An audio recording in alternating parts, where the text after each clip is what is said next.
तो ख़वातीन व हज़रात, उम्मीद है आप सब लोग खैरियत से होंगे। आज की जो मेहमान है वो बहुत ही ख़ास है। इनकी पोएट्री, इनकी गुफ्तगू, इनका ताल्लुक निभाना और इनके साथ जो कि वक़्त गुज़ारा हुआ वो इतना यादगार है, वो आपको खुद भी बताएँगे कि इनके साथ कैसे-कैसे लम्हात गुज़रे हैं। सब में कितना साथ देते हैं, दिल से साथ देते हैं, एक अच्छे इंसान हैं। लिहाज़ा मेरे साथ मौजूद हैं आज रेहान ज़ाहिद। अस्सलाम वालेकुम रेहान भाई, क्या हाल है? आप ठीक-ठाक हैं? खैरियत से? अल्हम्दुलिल्लाह रेहान भाई, आखिरकार हम जो है वो इसमें कामयाब हो गए कि हम आपको बुलाने थे, जो है वो कामयाब हो गए नंबर 1। और दूसरा ये आपने टाइम निकाल वक्त का मसला यार ऑब्वियसली शुरू से है। बल्कि यूसुफ साहब कहते हैं कि तेज रफ्तार जिंदगी का ये आलम है कि सुबह के गम शाम को पुराने लगते हैं। वाह!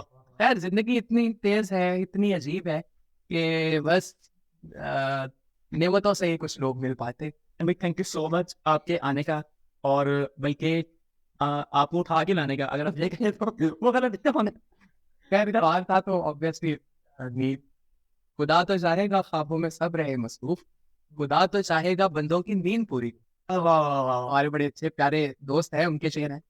वाह! बहुत खूब। नाज़रीन आपने देख तो लिया होगा कि कैसी शायरी है इनकी। आगे भी इनकी मैं आपको शायरी सुनवाऊँगा। पर हम भी कमिंग टू द पॉइंट, मुझे ये बताएँ कि आप शायरी भी कर रहे हैं साथ-साथ, ठीक है? उसके अलावा आप मुख्तलिफ किस्म की एक्टिविटीज़ के अंदर भी इन्वॉल्व हैं। तो ये सारी चीज़ें, स्टडीज़ भी हैं साथ-साथ और मैं देखता हूँ कि आप जब कोई इवेंट वगैरह करवाना होता है, आप सबसे सफ़े अव्वल भी खड़े होते हैं। ख़ास ख़ुसूसन जो है वो अगर लिटरेरी फेस्टिवल या लिटरेरी जो कि हमारे कॉम्पिटिशन्स हैं, उनकी हम बात करें। तो ये सारी चीज़ें कैसी मैनेज हो रही हैं? मतलब मुश्किल नहीं होती? असल में मुश्किल तो है, लेकिन स्टडीज़ के साथ-साथ ये कैरी करना एक ऑब्वियसली एक चैलेंज था। हुँ, हुँ। चूँकि एक वर्क बर्डन होता है और स्टूडेंट लाइफ़ के जो मामलात हैं, वो ऑब्वियसली आप भी समझते हैं कि वो क्या मामलात होते हैं। लेकिन खैर ये ज़िंदगी का हिस्सा है और मैं अक्सर कहता हूँ कि अगर आप में कोई स्पार्क है ना, तो आप फिर इन चीज़ों की तरफ ध्यान नहीं देते। आप ये नहीं सोचते कि भाई आप किसी कॉम्पिटिशन से लिटरेरी कॉम्पिटिशन में अपने यूनिवर्सिटी की टीम को लेके गए हैं और वापस आप आ रहे हैं रात के 2 बजे और सुबह 9 बजे आपके फाइनल एग्ज़ाम्स हैं। तो मैं ऑब्वियसली ये बड़ी हेक्टिक सी सिचुएशन होती है। कोई नॉर्मल स्टूडेंट ये सोच कर भी शायद खौफ़ज़दा हो जाए कि ये टाल हो गया, लेकिन हमने किया है। तो ख़ैर वो जो ये मामलात होते हैं ना, ये बड़े बड़े और तरह के होते हैं और ख़ैर कभी-कभी रायगानी का एहसास भी होता है, जो हमेशा से किसी भी तख्लीक़कार को रहा है, वो भले शिव कुमार बटालवी हो, वो भले जमाल एहसानी हो, वो भले सरवत हुसैन हो या कोई भी एक जेन्युइन तख्लीक़कार हो। एक शेर अभी तक रहता है वाली बात। अरे वाह! रेहान भाई इतने अच्छे शायरों के इतने बड़े-बड़े नाम आपने लिए, तो इसी इसी से रिलेटेड मिलता-जुलता एक सवाल है, आपका फ़ेवरेट शायर कौन है? ये ऑब्वियसली जमाल साहब, ये जमाल एहसानी वो वफ़ात पा चुके हैं। सरवत हुसैन इस दुनिया में नहीं, दोनों मेरे बड़े पसंदीदा शायर। अच्छा, इरफ़ान सिद्दीकी गुज़र गए, वो भी मेरे बड़े पसंदीदा शायर। तो यानी कि ये जो 3 नाम आपने लिए हैं, बेशुमार हैं, लेकिन मैं जिनसे बहुत ज़्यादा मुतासिर हूँ, वो ये 3 लोग हैं। इनके अलावा भी बेशुमार शायर हैं जिनसे मैंने बहुत कुछ सीखा है, जिनको पढ़ के, जिनको सुन के ऑब्वियसली मैं बड़ा मुतासिर हुआ। तो हम हर दम सीख रहा होता है इंसान। मैं अक्सर कहता हूँ, हमारे एक बड़े प्यारे सीनियर हैं, वो कहते हैं कि जो भी कंटेम्परेरी तख्लीक़कार और जो गुज़र गया है, जो जिसने कुछ लिखा है ना, जिसने शेर कहा है और जो कह रहा है आपके कंटेम्परेरी पीरियड में, वो आपका उस्ताद होता है। अरे वाह! तो वो आपको डायरेक्शंस दे रहा होता है कि ये गज़ल इस तरफ भी जा सकती है। एक मज़मून एक ख़ास क्राइटेरिया में इस्तेमाल हुआ है, ख़ास पैराडाइम में इस्तेमाल हुआ है, या पिछले जो गुज़र चुके हैं उन शायरों ने कैसे उस मज़मून की ट्रीटमेंट की है, लेकिन इस मज़मून की ट्रीटमेंट ऐसे भी हो सकती है। तो खूबसूरत बात आपने की कि वाक़ई उस्ताद के सर पे हाथ अगर वो, तो वाक़ई बहुत कुछ सीखने को मिलता है, चाहे वो ही हमारे सीनियर्स हों या वैसे भी। अच्छा रेहान भाई मुझे ये बताएँ कि आप पोएट्री तो काफ़ी अरसे से कर रहे हैं, तो मुझे ये बताएँ कि सबसे जो पहला शेर है आपकी ज़िंदगी का, वो आपने किस उम्र में लिखा और वो कौन-सा था? शायद मुझे वो शेर याद तो नहीं है, लेकिन मुझे इतना याद है कि उसका पहला दूसरा मिसरा वज़्न में था, अच्छा। पहला किसी और वज़न में था। अच्छा। शायद बेवज़न नहीं था। ना, आई एम वेरी श्योर। चूँकि मैं शुरू से ही शायरी पढ़ता आ रहा हूँ, सुनता आ रहा हूँ। मुझे याद है मैं 8th स्टैंडर्ड में था, तो हमारे एक टीचर थे उर्दू के, बशारत अली साहिब उनका नाम था। खैर मैंने नाम लेना इसलिए भी ज़रूरी समझा चूँकि मैं ऑन करना चाहता हूँ लोगों को। जो ऑब्वियसली आपको पता है कि स्कूल्स में सुबह जब हम जाते हैं तो असेंबलीज़ होती हैं। तो वो हर फ्राइडे को जो है वो एक बैतबाजी का मुकाबला करवाया जाता है अच्छा। स्कूल में। तो मुझे वहां से बड़ा शौक हुआ शेर याद करने का, तो बड़ा क्रेज था ना, मुझे मुझे बहुत जुनून था। तो खैर मुझे अभी याद आता है मैंने सलीम कोसर साहब का एक शेर याद किया था तब, जब मुझे ये नहीं पता था कि सलीम कोसर कोई शायर है, और मतलब इतने, और मुझे नहीं पता था कि सलीम साहब आइंदा में मेरे बड़े पसंदीदा शायरों में से एक हो। लेकिन ऑब्वियसली शेर था तो मैंने उसे याद किया। एक इतनी इतनी बड़ी आग मेरे अंदर बर्पा कर गया जो मैं कभी बुझा नहीं पाऊँ। तो एक खास किस्म का अंग होता है, एक रिदम होता है जो जहन में बिठाना बहुत जरूरी होता है। मैंने देखा, मैंने ऑब्वियसली सर को दिखाया, शारद सर को, का एक मिसरा जो है वो किसी और वजन में है, दूसरा किसी और वजन में है। तो अच्छा। खैर वो मुझे शेर नहीं याद, वरना मैं लाजमी सुना देता। अच्छा रेहान भाई, मुझे बताइए कि अभी ये देखिए कि शायरों को ना बड़ी अजीब तनकीदी निगाह से देखा जाता है कि यार उससे बने बड़ी वजह है कि ये तो अकेला है, इसका तो कहीं ना कहीं दिल टूटा होगा, और ये जब शायरी करता है तो उसका कोई ना कोई जो महवर है वो किसी वजह से शायरी करता है। तो मतलब ये इसमें कितने से ताकत है, पहली बात तो ये। और दूसरा कि क्या अब आपको लगता नहीं कि जो मौजूदा दौर में जो शायर हैं वो पहले शुरा की तरह यानी कि तनहा रहना पसंद करते हैं, कितने से लाकर है?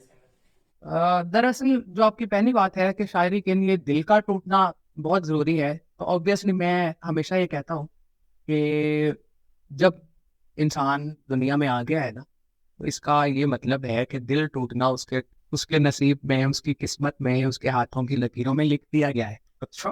तो अब यहाँ पे जो जो प्रॉब्लम है ना, जो बात प्रॉब्लमेटिक है, वो ये है कि हम दिल का टूटना, दिल के टूटने को जोड़ देते हैं, एफिलिएट कर देते हैं किसी लड़की के साथ, ऑपोजिट जेंडर के साथ। ऐसे ही है बिल्कुल। कि भाई मोहब्बत जो है वो किसी से भी हो सकती है, इसके लिए love is always beyond any gender, beyond all races. दो अपोजिट पोल्स हैं, दो अपोजिट जेंडर्स हैं, ये एक नेशनल नेशनल अट्रैक्शन है जो दोनों के दिल में और दोनों की जिबिलत में मौजूद है। लेकिन इसको बड़ा लिमिटाइज कर देना, स्पेसिफाई कर देना कि सिर्फ अपोजिट जेंडर से हो सकती है या सिर्फ औरत के साथ हो सकती है, इस चीज के हक में मैं बिल्कुल नहीं हूँ। अलबत्ता औरत एक काबिल मोहब्बत चीज जरूर है। सही सही ये भी एक स्टेरियोटाइप है, सही सही। ये भी एक स्टेरियोटाइप है। बायरन लॉर्ड थे, शेक्सपियर बड़े बड़ी अच्छी हालत में फौत हुआ जब दे थर्डन थे।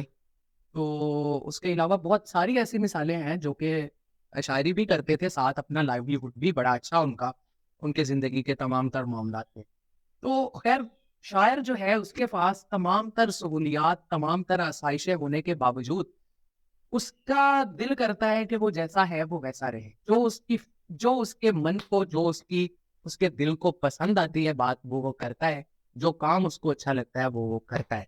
इसका उसके को माली मामलात के साथ कोई ताल्लुक नहीं है। बड़े अच्छे शायर बड़ी अच्छी माली हालत में होते हैं, लेकिन उनका नहीं दिल कर रहा होता। वो ओवरऑल एक अपना एक स्ट्रक्चर उन्होंने बना लिया होता है। तो ऐसा हरगिज नहीं है कि शायर हमेशा दरवेश ही होता है, होता जरूर है लेकिन वो अपने अंदर ही होता है। सही सही। वो दरवेश जो है ना वो बाहर बताता नहीं फिरता किसी को कि मैं दरवेश हूँ। काबिश साहब का शेर है, इस जमाने में गनीमत है मियाँ, कोई बाहर से भी दरवेश अगर लगता है, लेकिन जो दरवेश होता है मेरा मानना है वो हमेशा जो है वो उसको जाके बताना नहीं पड़ता कि मैं दरवेश हूँ। वो दरवेश हमेशा अंदर ही कहीं छुपा बैठा है। सही सही ये जान लो कि जो दावा करे फकीरी का वो आस्तीन से है, आस्ताने वाला नहीं। अच्छा। वाह वाह वाह वाह। आस्तीन से क्या आस्थाने वाला? आस्ताने वाला नहीं। सही सही। अली भाई के बड़े अच्छे शेर हैं। अच्छा, अली भाई से याद आया, अली भाई हमारे बड़े मौजिज हैं, मुझे मुझे खुद भी बड़े पसंद है वो। उनकी कुछ शायरी से मुझे थोड़ा सा इख्तलाफ है, और उनके ऊपर ना बड़ी, अगर मैं उनके बारे से बात करूँ कि मखसूस शायरों पर ना कि तनकीद की जाती है यार कि ये इसी पर शायरी करता है। तो आपको ये नहीं लगता कि जो पुराने दौर की जो शायरी थी और जो मौजूदा दौर की जो शायरी है उसमें काफ़ी फ़र्क आ गया है? यानी कि अब हम जो मसाइल पर बात कर रहे हैं, अ, जो है वो लड़कियों पर बात कर रहे हैं, उनकी जेंस के ऊपर बात कर रहे हैं, तो क्या इस बारे में कोई छोटा सा कमेंट देना चाहेंगे? लेकिन जब शायरी की बात आती है इसकी एवोल्यूशन हमें जो है वो नाकाबिले कबूल हो जाती है। मीर से शुरू होते हैं, मीर से खत्म हो जाते हैं, मीर पर खत्म हो जाते हैं। गालिब से शुरू होते हैं, गालिब पर खत्म हो जाते हैं। लेकिन उसके बाद शायरी ने, गजल ने कितने रूप धारे हैं, कितनी शक्लें तब्दील की हैं, ये हमें अंदाजा नहीं होता। हमें अंदाजा हो भी तो हम इस चीज को मानने के लिए तैयार नहीं है। तो चीजें जो है ना वो, चूंकि गजल ऑब्वियसली अपने गजल एक बड़ी इम्पल्सिव जॉनरा है गजल, इसीलिए इसको वैश्य सिनफे सुखन भी कहा जाता है। अच्छा। तो के इसके बहुत सारे रूप हैं और ये हर दौर में अपना एक अलग रूप दिखाती है। जिसको जो लगता है कि शायरी उसके लिए क्या है वो लिखता है। बाकी कमर्शलिज्म के मसाइल है, कैपिटलिज्म के मसाइल है, कैपिटल जनरेट करना है, प्रोड्यूस करना है, अपने प्रोफेशनल करियर अगर पोइट्री को बनाना है तो वो कैसे बनाना है, ये बड़ी एक अलग बहस लोग करते हैं। तब पेड जो है वो कॉन्सर्ट आर्टिस्ट को मिलते हैं। तो क्या इसमें बुराई है कि शायर भी पैसे लेके जाए?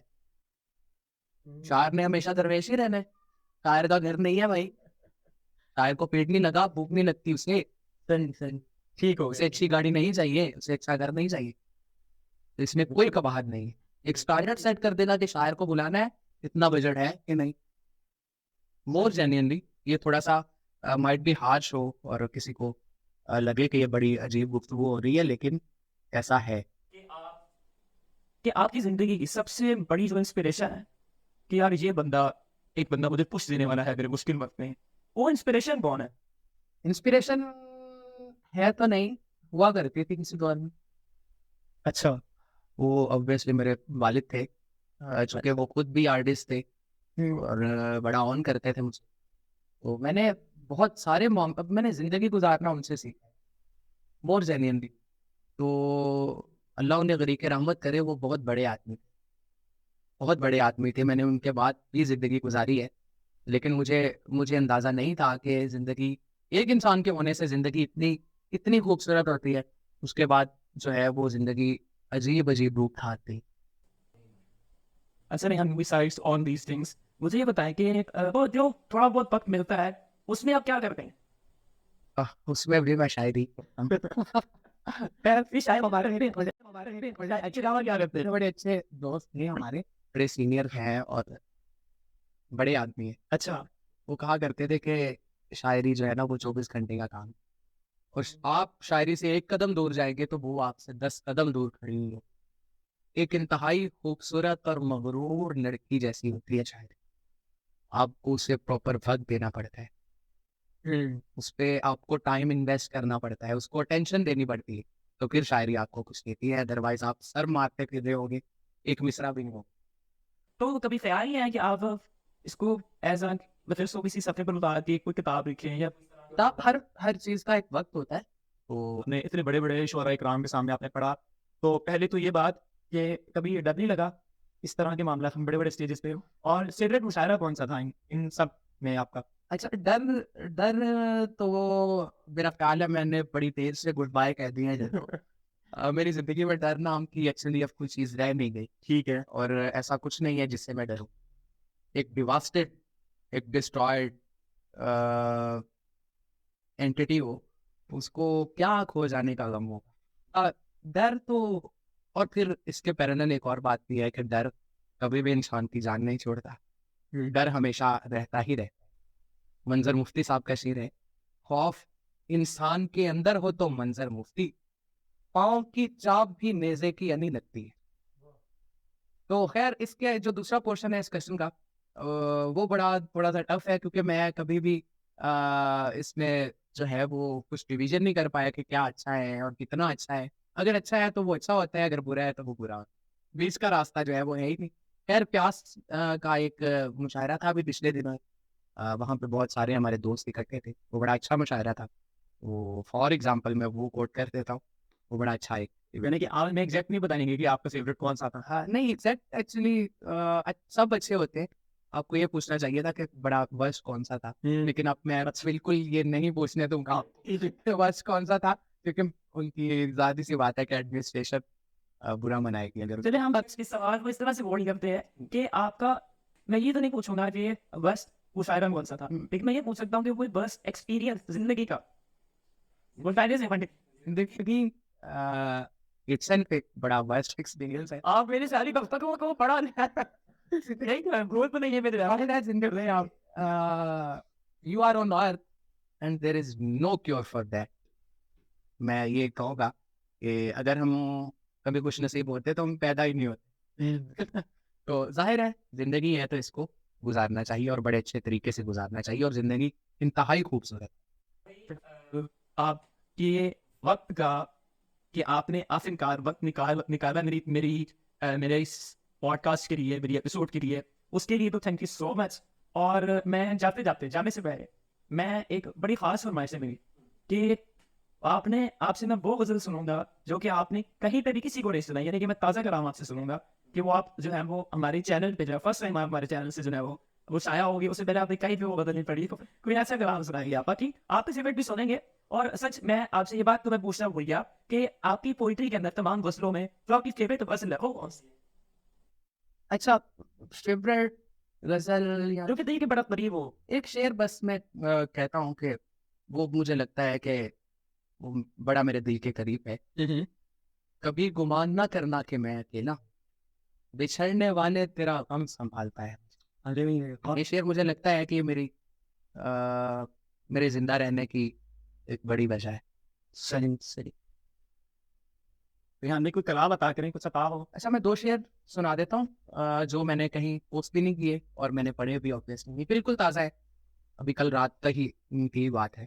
जरूर जरूर अता हो इरशाद। सुना देता हूँ जो मैंने कहीं पोस्ट भी नहीं किए और मैंने पढ़े भी ऑब्वियसली नहीं, बिल्कुल ताज़ा है, अभी कल रात तक ही की बात है। जरूर जरूर अता हो इरशाद। ये ज़रूरी है तवज्जो में भी बेध्यानी रहे, ये ज़रूरी है तवज्जो में भी बेध्यानी रहे, मैं रहूं और साथ मेरे ख्वाब सामानी रहे, तुम उसे सिगरेट जलाकर तरबियत देते रहो, तुम उसे सिगरेट जलाकर तरबियत देते रहो, ताकि उसको दिल जलाने में भी आसानी रहे। अरे वाह वाह वाह वाह, बहुत वो, ताकि उसे दिल जलाने में भी आसानी रहे। रेहान भाई, थैंक यू सो मच आपके वक्त का। और एक मैं छोटी सी आपसे रिक्वेस्ट करूंगा कि सर टाइम पे उठा करें ताकि ताकि जरा आसानी रहे और हम जो है मजीद मिलते रहें।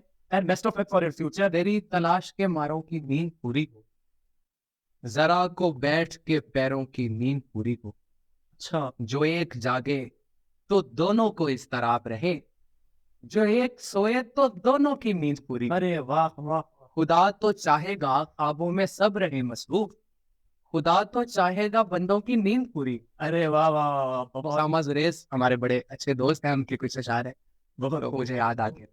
रेहान भाई, थैंक यू सो मच आने के लिए। और मैं बड़ा मशहूर हूँ कि हमने इस एपिसोड को जो है वो काफ़ी देर से प्लान कर रहा था कि हम इसको करें। और ये उम्मीद है कि जो छोटे छोटे पॉइंट्स आपने शायरी के हवाले से और वैसे भी जो कि एक सिनेरियो है, जो कि एक बिल्डअप हुआ है, वो काफ़ी जो है वो इस वीडियो के बाद लोगों का पर्सपेक्टिव चेंज होगा। तो जाने से पहले थोड़ी सी मेरी तारीफ भी कर दें ताकि ऑब्वियसली मैं अभी बोलना चाह रहा था तो आपने खुद ही कह दिया। ऑब्वियसली आप बड़ा अच्छा काम कर रहे हैं और ये that's so good for the promotion of literature. तो ऐसे बहुत कम लोग हैं जो इतना हैप्पी हो के इतना वक्त निकाल के अदब को टाइम देते हैं और अदब की तरवीज और तरक्की के लिए कोशिश करते हैं। तो ऐसे लोग हमारे एसेट हैं, क्योंकि प्रमोशन के बगैर कोई भी चीज़ जो है वो बिल्कुल नाकारा है। काफी सारे जो पॉइंट्स हैं, जो आपके अलग कॉन्सेप्ट हैं, वो आपके क्लियर हुए होंगे और इनकी थोड़ी बहुत तस्वीर हुई हो। खैर, आपको हम नेक्स्ट वीडियो तक के लिए जो है वो यहाँ पर आपसे चर्चा चाहेंगे। अल्लाह हाफ़िज़।